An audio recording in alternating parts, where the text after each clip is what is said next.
तो dear students, social science with SK sir YouTube channel में आप सभी लोगों का स्वागत है। आज के इस वीडियो में हम सभी लोग कक्षा 9 के अर्थशास्त्र विषय से भारत में खाद्य सुरक्षा नामक पाठ से लघु उत्तरीय प्रश्न का अध्ययन करेंगे। आइए देखते हैं। पहला प्रश्न है, सार्वजनिक वितरण प्रणाली को स्पष्ट कीजिए। उत्तर है, सरकार द्वारा विनियमित बिंदु पर आवश्यक वस्तुओं के वितरण को सार्वजनिक वितरण प्रणाली कहते हैं। हमारे देश में लगभग 4,60,000 राशन एवं उचित कीमत की दुकानें हैं जो संपूर्ण देश में फैली हुई हैं। मिट्टी का तेल, गन्ना, कोयला आदि भी सरकारी उचित कीमत की दुकानों के द्वारा बेची जाती है। उपभोक्ता सहकारी समितियां भी सार्वजनिक वितरण प्रणाली के एजेंट के रूप में एक महत्वपूर्ण भूमिका निभाती है। इन सहकारी समितियों द्वारा विनियमित कपड़े एवं अन्य वस्तुएं बेची जाती हैं। कभी कभी व्यापारिक एजेंसी द्वारा राशन कार्ड के आधार पर वनस्पति तेल भी भेजा जाता है।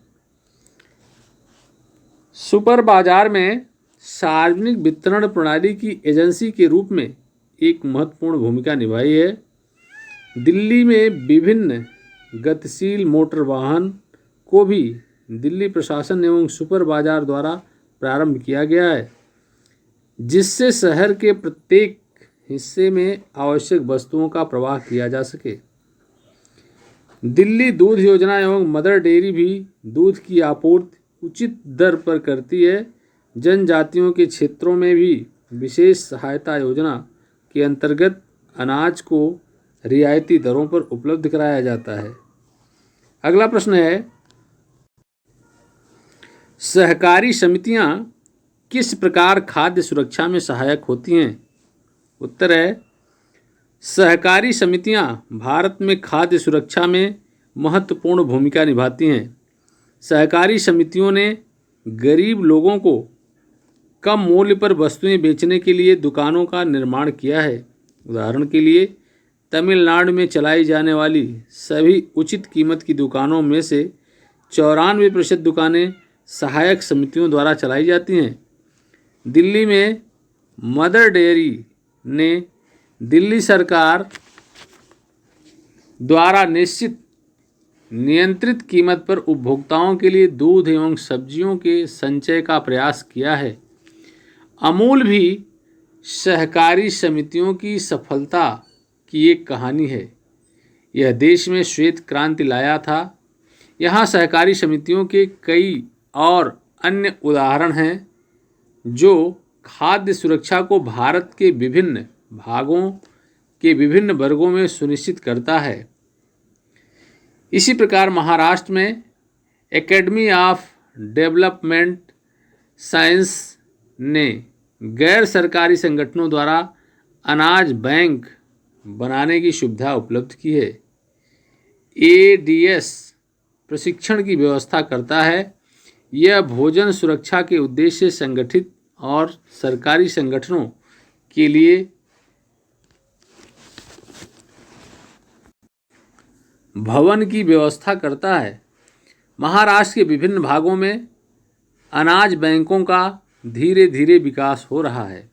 अगला प्रश्न है, राष्ट्रीय काम के बदले अनाज कार्यक्रम को लागू करने के उद्देश्य बताइए।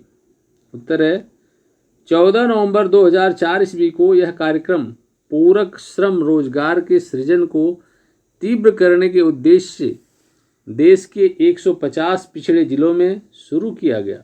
यह कार्यक्रम उन समस्त ग्रामीण गरीबों के लिए है जिन्हें वेतन रोजगार की आवश्यकता है और जो अकुशल शारीरिक श्रम करने के इच्छुक हैं। इसे 100% केंद्र द्वारा प्रायोजित कार्यक्रम के रूप में लागू किया गया और राज्यों को निःशुल्क अनाज मुहैया कराया जाता रहा है। जिला स्तर पर कलेक्टर शीर्ष अधिकारी हैं और उन पर इस कार्यक्रम की योजना बनाने कार्यान्वयन, समन्वय और पर्यवेक्षण की जिम्मेदारी है। वर्ष 2004-05 में इस कार्यक्रम के लिए 20 लाख टन अनाज के अतिरिक्त 2020 करोड़ रुपए नियत किए गए।